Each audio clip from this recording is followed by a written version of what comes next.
Latest news updates కోసం ఇప్పుడే download చేసుకోండి మీడియా ఎఫెక్ట్స్ యాప్.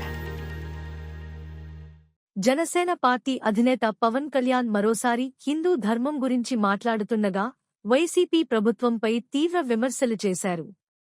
తిరుమల నెయ్యి కల్తీ వివాదం, విజయవాడ ఇంద్రకీలాద్రిలో ప్రాయశ్చిత్తం చేసిన సందర్భంలో పవన్ తన అభిప్రాయాలను కుండబద్దలు కొట్టేలా వ్యక్తం చేశారు.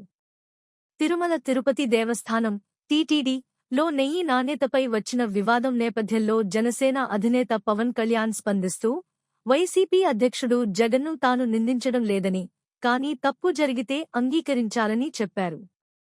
తిరుమలలో కల్తీ నెయ్యి ఘటన జరిగితే దాని బాధ్యత వైసీపీ ప్రభుత్వం తీసుకోవాలని అన్నారు.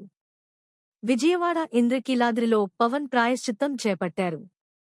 ఆలయ మెట్లను శుభ్రం చేసి అమ్మవారి దేవాలయంలో పూజలు నిర్వహించారు. 5 ఏళ్ల వైసీపీ పాలనలో దుర్గాగుడిలో జరిగిన సంఘటనలు పవన్ ఆగ్రహానికి కారణమయ్యాయి.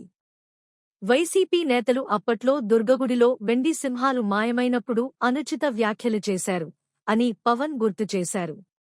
పవన్ కళ్యాణ్ నటుడు ప్రకాశ్ రాజ్ మీద కూడా ఆగ్రహం వ్యక్తం చేశారు. సనాతన ధర్మాన్ని అర్థం చేసుకోకుండా మాట్లాడడం చాలా బాధాకరం అని అన్నారు. పవన్ వైసీపీ నాయకులకు హెచ్చరిక చేస్తూ హిందూ ధర్మంపై మర్యాదగా ఉండాలని, అడ్డగోలుగా మాట్లాడితే ఊరుకునేది లేదని స్పష్టం చేశారు.